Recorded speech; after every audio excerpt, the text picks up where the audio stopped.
बोलो जयकारा बोल मेरे श्री गुरु महाराज की जय। सभी गुरुमुख प्रेमियों से सप्रेम जय सच्चिदानंद। इस दुनिया में परोपकार करने का, भलाई करने का हर कोई प्रयास करता है, दम रखता है और दम खम दिखाता है कि मैंने उसका भला किया, मैंने किसी का बुरा नहीं किया, मैं तो अधिकतर भलाई करता हूँ। और शास्त्रों में, ग्रंथों में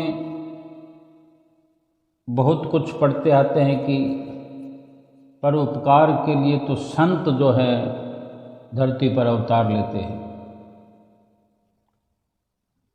हम निर्णय कर सकते हैं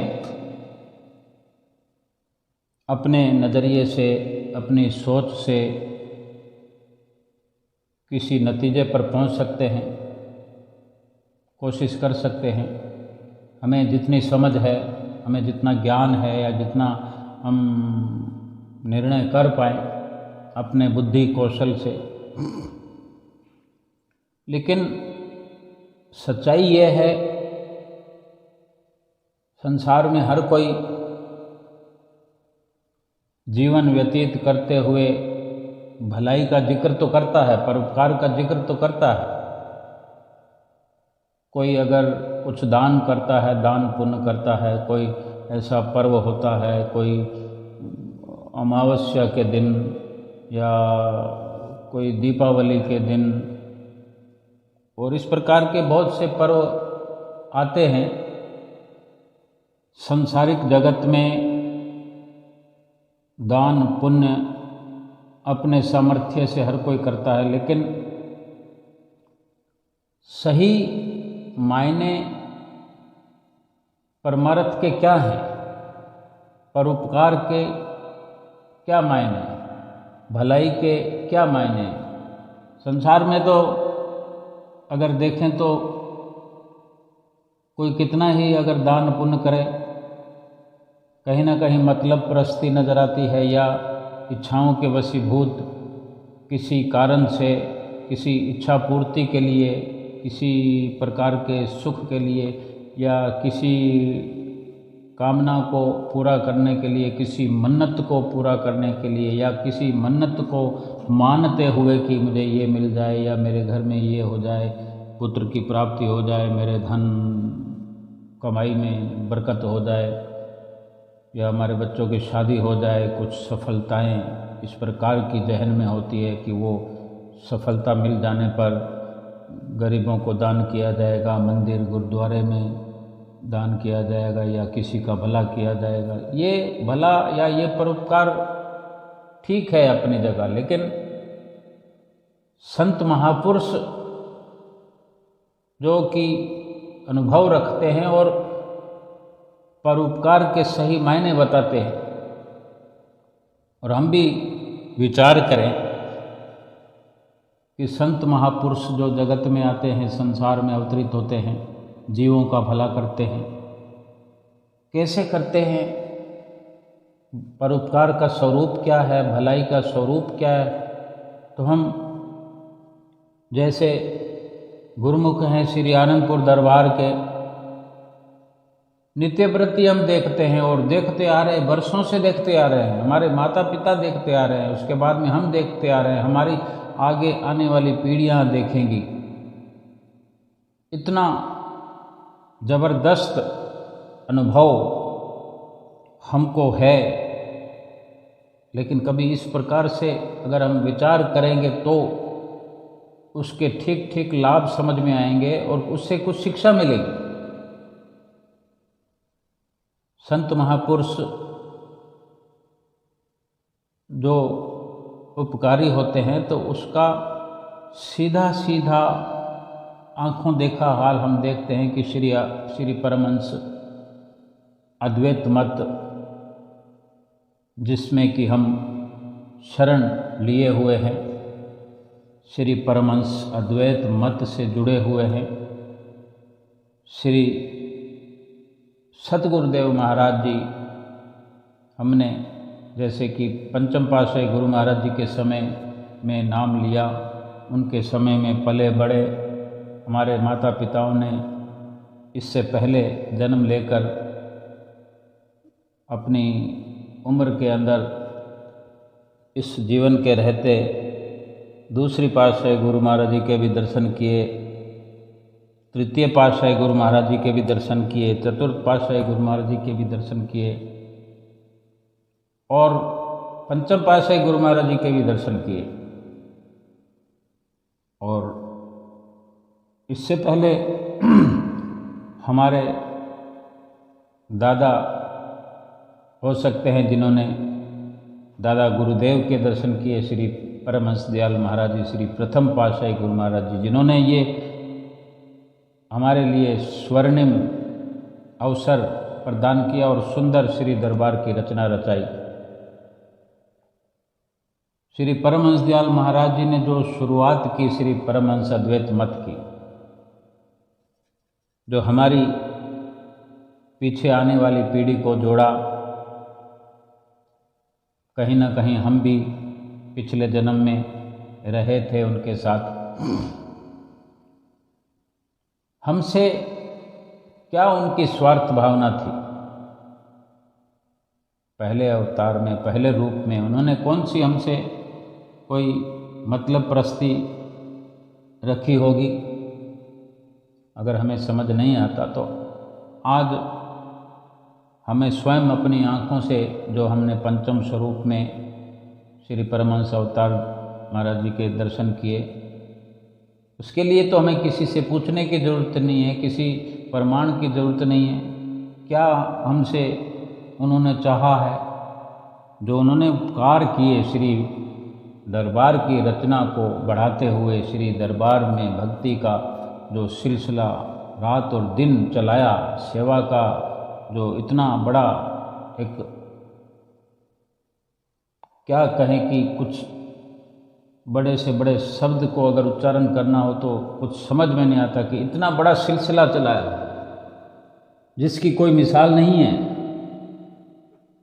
शब्दों में तो वर्णन ही नहीं हो सकता, जीवा से वर्णन नहीं हो सकता कि कहाँ से शुरू करें, कहाँ से वर्णन करते करते कहाँ अंत हो जाएगा, होगा भी कि नहीं, क्योंकि वो चल रहा है, रात और दिन चल रहा है। रिद्धियाँ सिद्धियाँ जिन परमहंसों की चलाई हुई सेवा में रात और दिन संलग्न है।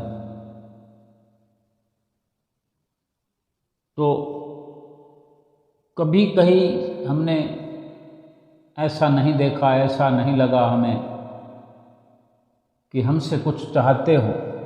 जिस प्रकार संसार में भलाई होती है, परोपकार होता है, बहुत सारी संसार में और भी संत महापुरुष आते हैं, लेकिन जो संत महापुरुष होते हैं वो केवल भलाई ही करते हैं। किसी भी पंथ में हो, किसी भी रूप में हो, जो संत महापुरुष हैं वो केवल परोपकार ही करते हैं। हम चूँकि श्री आनंदपुर दरबार से जुड़े हुए हैं, हमें और कुछ विशेष नहीं समझ आता, लेकिन ये भी श्री परमहंसों की चरण शरण में सीखने को मिलता है, मिलता रहेगा कि संसार में कहीं भी और कभी भी, किसी युग में भी, किसी रूप में ही चाहे संत महापुरुष अवतरित हुए हों और आज हैं या आगे भी अवतरित होते रहेंगे समय समय पर, वो केवल भलाई ही करते हैं, उनको कुछ नहीं चाहिए होता। हमने जैसे देखा पंचम पातशाही गुरु महाराज जी के समय में बहुत कुछ इस श्री दरबार को आगे बढ़ते हुए, और आज हजूर श्री गुरु महाराज जी उसी भक्ति के झंडे को ऊंचे से ऊंचा फहराने में लगे हुए हैं, चारों दिशाओं में फहराने में भक्ति का झंडा लहराने में लगे हुए हैं दिन रात। हमारी ही भलाई के लिए, केवल बदले में कुछ नहीं वे चाहते। अगर उनकी कहीं चाहना होती है तो केवल यही है कि उनके द्वारा किया हुआ परोपकार सफल हो जाए। कैसे? कि हम जो उन्होंने सेवा का सिलसिला चलाया है, हम उस सेवा में लगकर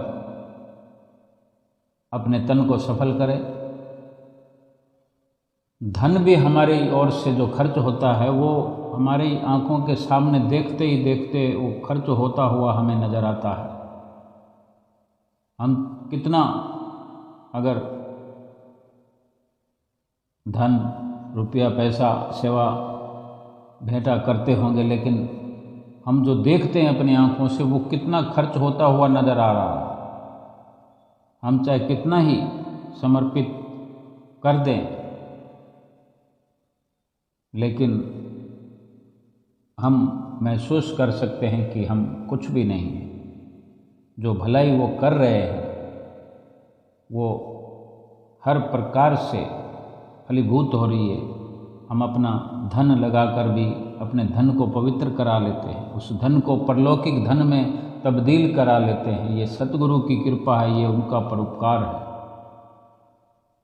शारीरिक सेवा जो करते हैं उससे भी अपने शरीर के सारे रोग मिटा लेते हैं। जो भी पाप कर्म कर कर के हम आए हैं और जो भी हमने भोगने होते हैं, पाप कर्मों का दंड भोगना होता है, उनसे हम पीछा छुड़ा लेते हैं और परलोक के लिए वो सरमाया एकत्र कर लेते हैं कि कहीं ना कहीं जाकर ये जन्म जन्मांतरों वाला बार बार जन्म लेने और मरने वाला सिलसिला ही थम जाता है, रुक जाता है। ये केवल हमारे सतगुरुदेव महाराज जी के परोपकार के द्वारा ही संभव है। और मन हमारा भक्ति में लगाते हैं, नित्य नियमों में लगाते हैं, आरती पूजा में लगाते हैं, सत्संग में, भजन अभ्यास में लगाते हैं। हमारा मन पवित्र रात और दिन करने में लगे हुए हैं। आप स्वयं हर रूप में, हर पल अपने तन पर कष्ट सहन करते रहे, केवल हमारी भलाई को करने के लिए, हमारा उद्धार करने के लिए, हमारे शरीर का ही नहीं हमारी जीवात्मा का उद्धार करने के लिए इस धराधाम पर अवतरित आप समय समय पर होते रहे। और आज छठे पातशाही गुरु महाराज जी के रूप में हमें नित्य प्रति परोपकार का नित्य नया नमूना दिखा रहे हैं। और उन्हीं के प्रवचनों से, उन्हीं के मुखवाणी से सुने जो सत्संग हमें सुनने को मिलता है कि परोपकार की शिक्षा क्या होती है, सही मायने में उपकार क्या होता है, संत महापुरुष तो करते ही हैं। लेकिन वनस्पतियां भी, पेड़ पौधे भी परोपकार करते हैं, ये धरती भी परोपकार करती है, ये बादल भी परोपकार करते हैं।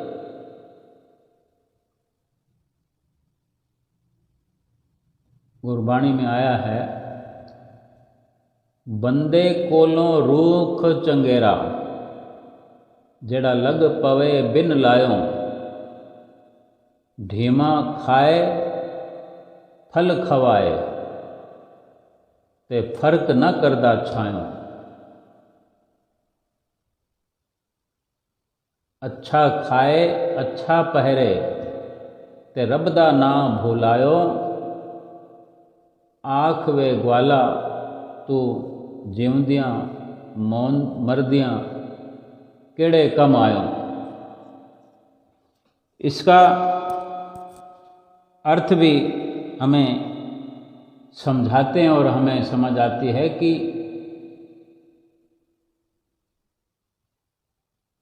पेड़ जो है बेशक हम लगाया करते हैं, लेकिन जहाँ जंगलों में पेड़ लगे होते हैं उसको कौन लगाता है? एक बहुत बड़ी विशेषता बताई है पेड़ों की कि जहाँ पर जंगलों में पेड़ लगे होते हैं उनको कौन लगाने जाता है।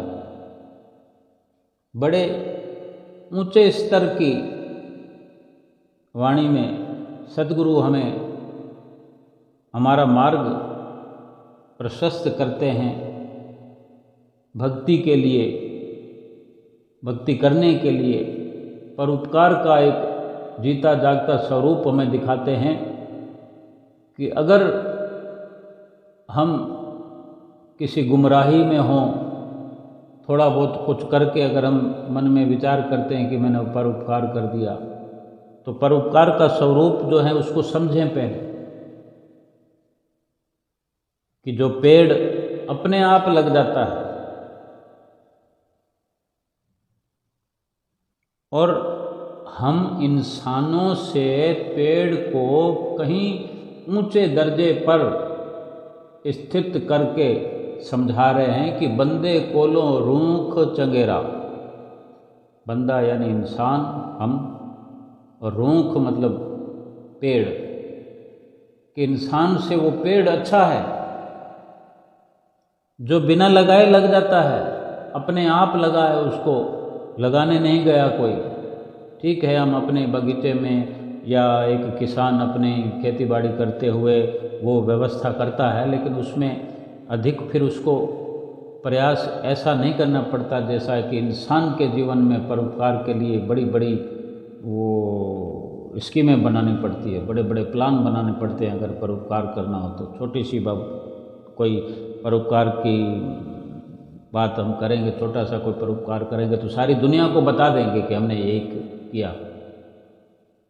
अगर हम देखते होंगे अपने गली मोहल्लों में, या हम स्वयं अपने आप को देखें कि बाहर अगर कोई ऐसा दिन है, कोई शुभ दिन होते हैं, वहाँ सब जगह ही होता होगा, तो हम लोग क्या करते हैं? गाय को गुड़ खिलाते हैं, या उसके अलावा भी बहुत सारी चीज़ें, तो चलो इतना ही समझते हैं, गाय को गुड़ खिलाना हो या घास खिलाना हो, भी आज के दिन ये परोपकार करना है, तो गली में चल पड़ेंगे और एक एक पीस डालते जाएंगे जहाँ गाय मिलेगी, गाय जैसा पशु मिलेगा। और मन के अंदर सोच लिया, पहले से सोच रहे हैं कितने दिनों से कि फलां दिन आने वाला है और शुभ दिन है, उस दिन ये हमने धर्म का काम करना है, परोपकार करना है। इतने दिनों से मन में चल रहा है, मैं करूँगा, मैं करूँगा, मैं को, यानी मैं हमारे साथ में जुड़ गई है कितने दिन पहले से ही, करने से पहले ही, कि कितना तो हमने किया और कितना फैला दिया उसको हमने, अपने रोम रोम में फैला दिया। और कहने को कहते भी हर कोई कि अगर इस प्रकार से कोई धर्म दान पुण्य परोपकार करो तो एक हाथ करे तो दूसरे हाथ को पता न लगे, लेकिन हम तो पूरा विज्ञापन अपनी चित्त वृत्तियों में फैला कर रख दिए हैं, किसी को पता लगे न लगे, लेकिन हमारे अंदर तो हमें तो भरपूर पता लग रहा है ना, पता नहीं लगना चाहिए। और फिर जब उसको क्रियान्वित कर रहे हैं, उस कार्य को खिला रहे हैं गुड़, और ये नहीं मुड़कर देखते कि वो पशु जो हैं वो गुड़ खा भी रहे हैं कि नहीं, क्योंकि उस दिन और भी सैकड़ों लोग इसी कार्यों को करते हैं, हजारों लोग करते हैं, हम निकलते हैं कि पीछे से कोई और आ जाता है। एक ही दिन के लिए बस उसी कार्य को करेंगे तो दूसरे दिन कौन करेगा फिर? ये कैसा परोपकार है? महापुरुषों नित्य प्रति तो क्या कह सकते हैं कि हर पल परोपकार करते हैं। बिन स्वार्थ सतगुरु करे निस दिन परोपकार। एक तो बिन स्वार्थ के करते हैं, उन्हें कोई कामना, कोई इच्छा, कोई पूर्ति थोड़ी करना है उनको, को घर कुटुंब परिवार थोड़ी चलाना है, किसी के लिए सुख थोड़ी मांगते हैं। वो तो स्वयं तरन तरावन हार हैं, करण करवन हार हैं, सब तारन हार हैं। वो सब कुछ कर सकते हैं, सृष्टि के रचयिता है। तभी हम नित्य प्रति स्वयं अपने मुंह से उच्चारण करते हैं, बिन स्वार्थ सतगुरु करे निस दिन परोपकार। और ये तो एक तुलना हमारी, हम इंसानों की हो रही है वनस्पतियों से। जड़ जड़ योनि से, जो बोल नहीं सकते, चल फिर नहीं सकते, एक जगह उदय होकर खड़े हैं, अपने आप उग जाते हैं, सर्दी सहन करते हैं, गर्मी सहन करते हैं, धूप सहन करते हैं, सब कुछ सहन करते हैं। धीरे धीरे धीरे धीरे वो जो पेड़ बड़ा हो जाता है उस पर फल लग जाते हैं, फूल लग जाते हैं। हम अपने घर में भी लगा लें, चलो अपने बगीचे में लगा लेते हैं, फूल लगे होते हैं, हम नित्य प्रति तोड़ते हैं, डालियाँ तोड़ देते हैं, कटिंग शटिंग कर देते हैं, फूल तोड़ते तो साथ में गुच्छा टूट जाता है, डाली टूट जाती है। तो क्या वो फूल का पौधा शिकायत करता है? क्या चिल्लाने लगता है? क्या हमें आवाज़ सुनाई देती है? और हम वो फूल तोड़कर जहाँ जैसे मर्जी इस्तेमाल करें, चाहे भगवान के मंदिर भी में भी चढ़ाएं, तो क्या हमें ये छूट है, अख्तियार है कि हम वो फल फूल तोड़ सकते हैं? हमने उसके बदले में फूल के पौधे को क्या दिया? हमने तोड़ लिया। पानी हमने दिया तो वो भगवान का है, खाद दी तो भगवान की है, मिट्टी दी तो भगवान की है। सभी ने मिलकर एकजुटता दिखाई, तब वो फूल हम तोड़ पाए, सबने साथ दिया। लेकिन हमने सोचा, हमने अपने मन में ये विचार कर लिया कि मैं मंदिर में फूल लेके आया हूँ, मैं फूल लेके आता हूँ, मैं फूल लेकर जा रहा हूँ, मेरे घर में फूल हैं, मेरा लगा रहता है। लेकिन उससे शिक्षा ग्रहण करनी चाहिए, वो जरूरी है, वो अहम है, वो महापुरुष हमें बता रहे हैं। और उन्होंने फैसला कर दिया है कि बंदे से, इंसान से वो पेड़ अच्छा है जिस पेड़ पर फल लगे हुए हैं। फल को तोड़ने के लिए हम स्वयं अपने जीवन में जाएं, कहीं ना कहीं पीछे मुड़कर देखें कि हमने कहीं ना कहीं पत्थर अवश्य मारे होंगे पेड़ों को, किसी भी प्रकार के फल लगे हों, पत्थर मारा होगा, लकड़ी मारी होगी, कहीं बेर के बूटे होते हैं, छोटे छोटे पेड़ होते हैं, हाथ नहीं पहुंचता बच्चों का तो पत्थर मारते हैं और बेर नीचे आकर गिरते हैं। कीकर के पेड़ पर भी वो लंबे लंबे फलियां सी वो लगती हैं, तो बच्चे खाया करते थे। इनको कोई बोता नहीं है, कीकर के पेड़ों को कोई नहीं बोता। इस प्रकार के बहुत सारे पेड़ हैं जो बिना उगाए, बिना लगाए वो अपने आप लग जाते हैं। तो संत महापुरुष करते हैं कि बंदे कोलों रूख चंगेरा, जड़ा लग पवे बिन लाए, कि जो अपने आप ही उदय होता है, अपने आप ही कुदरत से परवरिश लेता है, और सहनशीलता उसकी देखो, गर्मी सर्दी खड़ा रहता है अडिग, और फल पकते हैं तो कोई भी हमारे जैसा, मेरे जैसा जाकर फल ऐसे तोड़ने का पूरा प्रयास करता है। उसके ऊपर चढ़ कर के पेड़ तोड़ लेते हैं, कुछ नीचे रख कर पहुंच जाते हैं, नहीं तो पत्थर मार कर भी बच्चे पेड़ से फल तोड़ते हैं। किसी को कोई उलाहना नहीं देता, फल नीचे आकर गिर जाता है, हर कोई उठाकर खाता है। और जो भरपूर छाया उस पेड़ की होती है वो हमारे लिए ही है, खुद सर्दी गर्मी बरसात सहन करता है और हमारे लिए हर प्रकार से वो लाभ मुहैया कराता है हमें। पत्थर खाता है और फल देता है, ढीमा खाए फल खवाए, ते फर्क न करदा छायों। पत्थर खाता है खुद, फल हमको खिलाता है, और जो छाया होती है उसकी क्या बात करें। आराम से पेड़ के नीचे कोई चारपाई डालकर बैठ जाता है, कोई दरी बिछाकर बैठ जाता है, कोई चलते चलते राहगीर थोड़ी देर के लिए खड़ा हो जाता है, सुस्ता लेता है। जलती धूप में, जलती गर्मी में उसको ठंडक मिलती है। इंसान क्या करता है, उसको बदले में क्या देता है? इंसान से अच्छी पदवी उसको दी है, हमको उससे शिक्षा लेनी चाहिए ना। हम परोपकार अगर करें तो इस प्रकार से करें। हमें कोई परोपकार करने पर तो क्या, बिना परोपकार किए ही अगर कोई गाली दे देता है या कुछ ताना ही मार देता है तो उसको 4 बातें सुना देते हैं। और परोपकार किसी पर कर दें, किसी की भलाई कर दें और वो हमें कुछ ताना मार दे, फिर तो उसकी खैर नहीं है, उसकी बाट लगा देंगे पूरी। किसी के लिए हम भलाई कर दें और बदले में हमको वो कोई 2-4 बातें सुना दे, फिर तो उसकी खैर नहीं। बल्कि बिना भलाई किए भी हम किसी से सुनते नहीं हैं, इतनी भी सहनशीलता नहीं है, तो फिर हम परोपकार की क्या बात कर सकते हैं। परोपकार हम बादल से सीखें, कहाँ से चलकर पानी को लेकर कहाँ पहुंचकर बरसात बरसा देते हैं। तपते जीवों को ठंडक मिल जाती है, शांत कर देते हैं और पानी मुहैया करा देते हैं।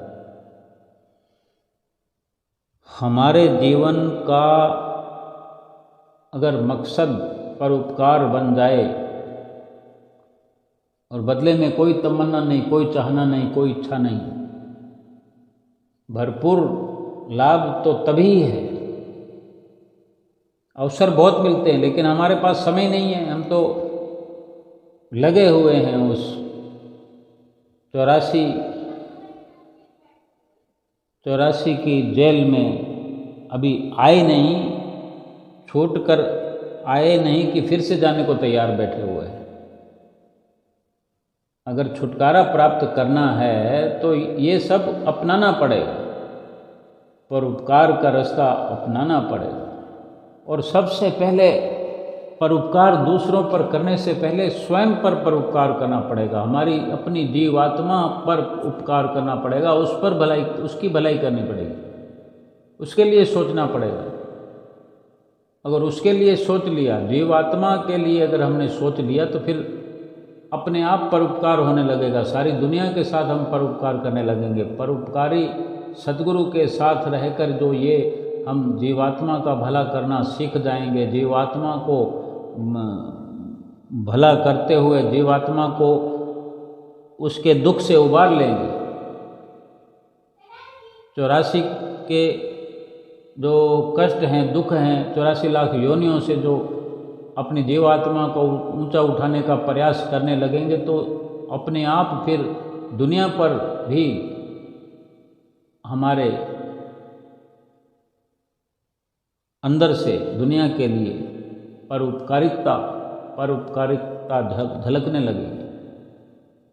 क्यों कि हमारी संगत जो है सतगुरु के साथ, परोपकारी सतगुरु के साथ हो गई। उनकी शिक्षा पर हम चलकर अपनी जीवात्मा को टटोलते हुए, जीवात्मा को समझते हुए, जीवात्मा को अपने जो उसका स्तर है, जीवात्मा का जो परमात्मा से मिलने का चिरकाल से जो जरूरी है मिलान करना, उस कार्य में लग जाने से, जो जिसने इतना बड़ा परोपकार कर लिया अपनी जीवात्मा पर, जीवात्मा को उसके दुख से उबारने का जिस जीव ने, जिस इंसान ने काम कर लिया, ये सतगुरु के मिलन से संभव हुआ, सतगुरु की संगत से संभव हुआ, सतगुरु के सुंदर सुंदर वचनों को सुनकर उन पर अमल करने से संभव होता है। अपने आप संसार का हम वो भला करने वाले बन जाएंगे जो सतगुरु स्वयं पर उपकार करते हैं कि बिना किसी लालच के, बिना किसी मतलब के, बिना किसी स्वार्थ के वो जीवात्मा का भला करते हैं, हमारी आत्मा का भला करते हैं, हमारी आत्मा का उद्धार करते हैं। और वही जो सतगुरु का मिशन है वही फिर हम सब का मिशन हो जाएगा। गुरुमुखों का जीवन सतगुरु के साथ रहकर, सतगुरु से शिक्षा ग्रहण कर इसी मकसद के लिए है कि इस दुनिया में अवतरित हुए सतगुरु, उन्होंने हमें ढूंढकर अपनी चरण शरण में लगाया, हमें नाम की दीक्षा दी, शिक्षा प्रदान की, उस पर चलना सिखाया, जीवात्मा को भक्ति पथ पर लगा करके जीवात्मा का उद्धार हमारा करने का हमें लक्ष्य समझाया और दूसरों के लिए हम भक्ति का प्रचार करते हुए दूसरों को भी इस रास्ते पर लगा सकें, ये बहुत बड़ा परोपकार है अपने जीवन में। सबसे पहले अपनी जीवात्मा का उद्धार करने का जो लक्ष्य हम लेकर इस जीवन में आए हैं, उसको समझते हुए, उसको जानते हुए, उसको समझते हुए इस कार्य में सारी दुनिया में रहकर हम चाहे सारे जीवन में कुछ भी करते रहें, लेकिन भजन भक्ति का जो सिलसिला सतगुरु चलाए हुए हैं और हमें भी उस पर चला करके हमें अपने जैसा बनाना चाहते हैं, तो हम भी वो परोपकार इस जीवन में आकर कर सकते हैं। और अगर नहीं तो महापुरुषों ने तो फैसला दे दिया है कि इंसान से तो फिर वो पेड़ अच्छा है जो पत्थर खाता है, फल देता है और बिना किसी स्वार्थ के सबको छाया प्रदान करता है। और बंदे के बारे में, इंसान के बारे में क्या फरमाए कि अच्छा खाए, अच्छा पहने और चंगा खाए ते चंगा पहरे ते रब दा नाम भुलायो, कि अच्छे अच्छे पकवान खाता है, अच्छी अच्छी पोशाकें पहनता है, भगवान का नाम भुला दिया है, रब का नाम भुला दिया।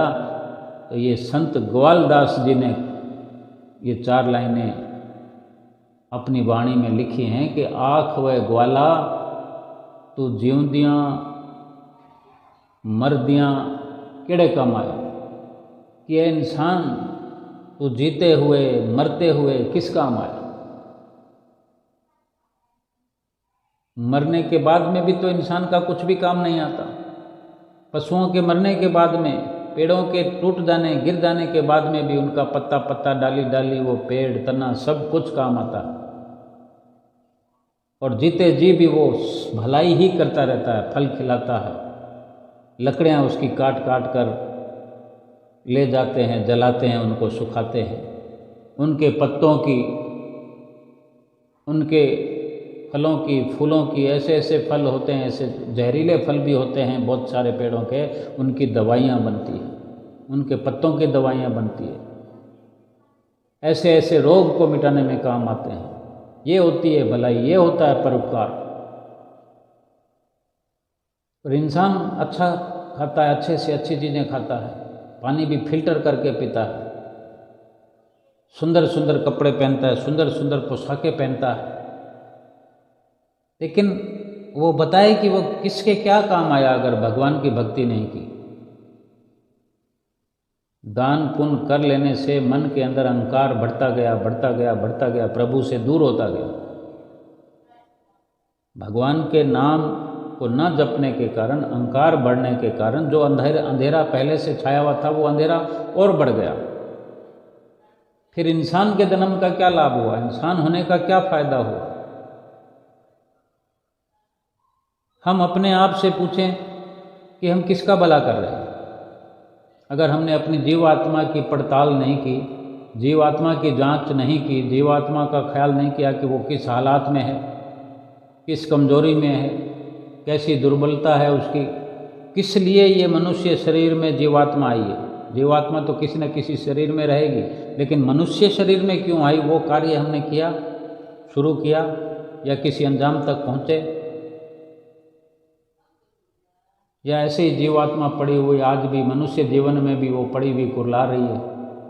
हमें जो हर वक्त लगा रहता है ना कि मैं दुखी हूँ, मैं दुखी हूँ, मुझे ये नहीं मिला, मुझे ये मिल जाता तो ठीक हो जाता, मुझे ये हो जाता तो ठीक हो जाता, मेरे अपने बेगाने हो गए, मुझे उससे तकलीफ़ है, मुझे उससे तकलीफ़ है, मेरा काम नहीं चलता, मेरा बिजनेस नहीं चलता, मेरा शरीर ठीक नहीं रहता, मेरा मन ठीक नहीं है, मेरा मूड ठीक नहीं है, मेरी सुंदरता नहीं है, मुझे लोग पसंद नहीं करते, लोग मेरी बुराइयां करते हैं, लोग मुझे ताने मारते हैं। जितनी भी ये विचारधारा है, ये जीवात्मा को टटोलते नहीं। हम जीवात्मा का ख्याल नहीं किया, हमने जीवात्मा को ताकतवर बनाने का हमने अभी संकल्प नहीं लिया। और ये सारी प्रक्रिया तो सतगुरु की चरण शरण में जाने से ही शुरू होती है। और अगर सतगुरु की नज़दीकी में जाकर उनकी चरण शरण ग्रहण करके सब कुछ नित्य नियम समझ लिए लेकिन उस पर अमल नहीं करते तो भी जीवात्मा ऐसी ही पड़ी रहेगी, रोती कुरलाती रहेगी। 84 लाख योनियों का क्या है, फिर मिल जाएगी। फिर या तो मनुष्य जन्म दोबारा मिलता नहीं, कभी मिल भी गया 84 लाख योनियाँ भोगने के बाद में बड़ी आसानी से हमने नाम ले लिया कि 84 लाख योनियों के बाद फिर से मनुष्य जन्म तो मिलने वाला ही है। 84 लाख योनियाँ कब खत्म होगी, क्या हमने अंदाज़ा लगाया कितनी लंबी होती है? एक योनि कितनी लंबी होती है? एक योनि में कितने दुख होते हैं? एक दिन में कितने दुख होते हैं? सब एक दूसरे से दुखी हैं, परेशान हैं। बाप से बेटा दुखी है, बेटे से बाप दुखी है, पति से पत्नी दुखी है, पत्नी से पति दुखी है, भाई से भाई दुखी है। आज संसार में हाहाकार मचा पड़ा है। सास से बहू दुखी है, बहू से सास दुखी है, अड़ोसी से पड़ोसी दुखी है, पड़ोसी से अड़ोसी दुखी है, सेठ से नौकर दुखी है, नौकर से सेठ दुखी है। जिस काम में भी जाओ, जिस जगह पर भी जाओ, दुखों से सब भरे पड़े हैं।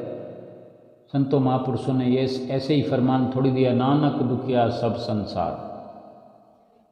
लेकिन दूसरी लाइन में भी हिदायत भरी समझाई से कि सो सुखिया जिस नाम आधार, जिसने नाम को आधार बना लिया, जिसने नाम का सहारा ले करके नाम की कमाई शुरू कर दी है, नाम का जाप शुरू कर दिया है, भजन अभ्यास करना शुरू कर दिया है, एकांत में बैठकर अपनी जीवात्मा की पड़ताल शुरू कर दी है, जीवात्मा की खोज शुरू कर दी है, जीवात्मा तक पहुंच गया है, फिर वो ये सब शिकायतें नहीं करेगा कि मुझे वो दुखी करता है, मुझे वो दुखी करता है, या मुझे ये दुख है, या मेरा बिजनेस नहीं चलता, या मेरी कमाई नहीं होती। कोई कुछ भी दुख नहीं रहेगा फिर, क्योंकि दुखों को मिटाने वाली छड़ी हाथ लग गई है उसको। दुखों को मिटाने वाला मंत्र हाथ आ गया उसको। चमत्कारिक शक्ति प्राप्त हुई है। नाम के अंदर बहुत बड़े बड़े जिभा से नहीं कहने में आते, वो इतना चमत्कार है उसके अंदर। देखते ही देखते क्या चमत्कार हो जाता है। और जब उसको जपा जाएगा उसमें कुछ समय लगेगा, कुछ किसी सीमा तक, किसी हद तक अगर हम पहुंचेंगे उसमें, तो हम कहाँ के कहाँ कितने चमत्कारों के साथ जुड़ जाएंगे। लेकिन वो दिखाई नहीं देंगे चमत्कार, लेकिन हमारी जिह्वा वर्णन करेगी लेकिन कर नहीं पाएगी। इतना लाभ जीवन में होने लगेगा। चारों ओर से सब कुछ सुखद ही सुखद नजर आएगा, आनंद ही आनंद नजर आएगा। अंदर क्या, बाहर क्या, इधर क्या, उधर क्या, आगे क्या, पीछे क्या, ऊपर क्या, नीचे क्या। ना जीने को जी करेगा, ना मरने को जी करेगा। जो कुछ है ठीक है। हर वक्त जिभा पर रहेगा शुक्राना शुक्राना, सतगुरु तेरा शुक्राना। ये सतगुरु के चमत्कारों का असर कहें, सतगुरु की चरण शरण अपनाने का असर कहें। शुक्राना तो सतगुरु का ही होना। किसी की फिर ज़रूरत नहीं रहेगी, किसी का कोई मोहताज नहीं रहेगा, किसी से कुछ तमन्ना नहीं, किसी से कुछ ख्वाहिश नहीं। अगर संसार की मोहताजी खत्म हो जाए, किसी की भी मोहताजी खत्म हो जाए, यानी स्वयं इतना सक्षम हो गया कि वो किसी का मोहताज नहीं है। आज तो किसी का मोहताज नहीं है, तो वो यही सीधा सीधा मतलब निकल कर आता है कि वो इतना सक्षम है। लेकिन उसके पीछे जो सतगुरु का हाथ है, सतगुरु का आशीर्वाद है, वही तो सक्षम बना रहा है। नहीं तो आज देश के बड़े बड़े लोगों को, बड़े बड़े धनाढ़े इंसानों को, धनवानों को, करोड़पति हो, अरबपति हो, खरबपति हो, सबको किसी न किसी की मोहताजी है, किसी न किसी का मोहताज बना हुआ इंसान।